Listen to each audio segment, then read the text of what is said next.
This past weekend was E3 2021 finally after a 2-year waiting period thanks to the year where nothing exciting happened. Like I do pretty much every year, I sat down through almost all the conferences to get excited over the new games and stuff coming down the line. I always love watching these shows because of all the announcements and seeing what all these companies have planned for the rest of the year. Sometimes these announcements suck, sometimes they're awesome, sometimes they're meh, but you never know, and that's the fun part of it.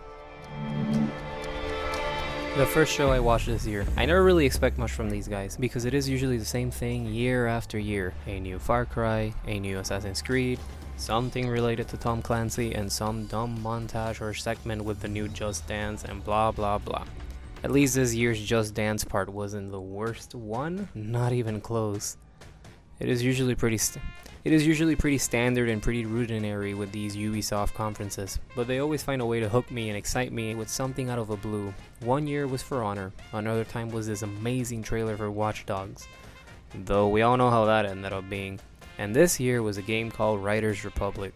This game looks so insanely fun and right in line with the type of games I tend to like that I really cannot wait to try it. And I am really hoping it doesn't end up sucking like a lot of these big E3 games tend to do.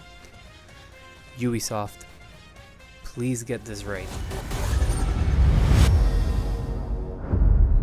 This conference was odd for me because they showed a lot of games I am excited for, like Halo Infinite, Age of Empires 4, Diablo 2, Starfield, and a couple more, and they all look great, don't get me wrong. But the thing is, we already knew all these games were coming, and some for a very long time. From the new category, we got The Outer Worlds 2, which it's pretty cool, I guess. I haven't played the first one, so not much opinion there. Party Animals, which just looks like Gang Beasts, but with furries. Redfall and Contraband that didn't show any gameplay at all, so I got no opinions whatsoever. And the expansion for Sea of Thieves, which I am all for because I love Pirates of the Caribbean and I can't wait to play Tortuga as a shanty. So yeah, overall it wasn't a bad conference, it was just an okay one. The definition of cool.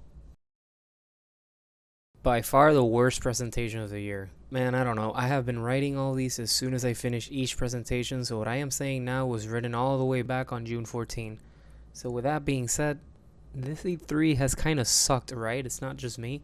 Especially this sorry excuse of a boring conference. Can't believe how much nothing they said in 30 minutes. I mean, maybe it was my own fault having somewhat of hope that I might have gotten something, anything. Don't be like Capcom, guys. Better to show nothing than whatever this was. Wow, this video went from positive to whatever really quick. Today was Nintendo's E3, and it was okay. The best out of all the other shows for sure, but still overall whatever. That's how meh this year's E3 was. It was pretty surprising how little excitement this E3 gave me. So Nintendo announced the usual things, a new Smash character that was pretty cool, the new Metroid game that was honestly long overdue, and some other oddities that were nice, but none of these things were really big for me. Don't get me wrong, they're great, and I know a lot of people that are happy, but there's just a lot of things I am waiting from Nintendo that have been pretty dead and forgotten lately. I really don't got much to say, it was that normal. But at least we only got one random generated RPG this time. I guess there's a silver lining here.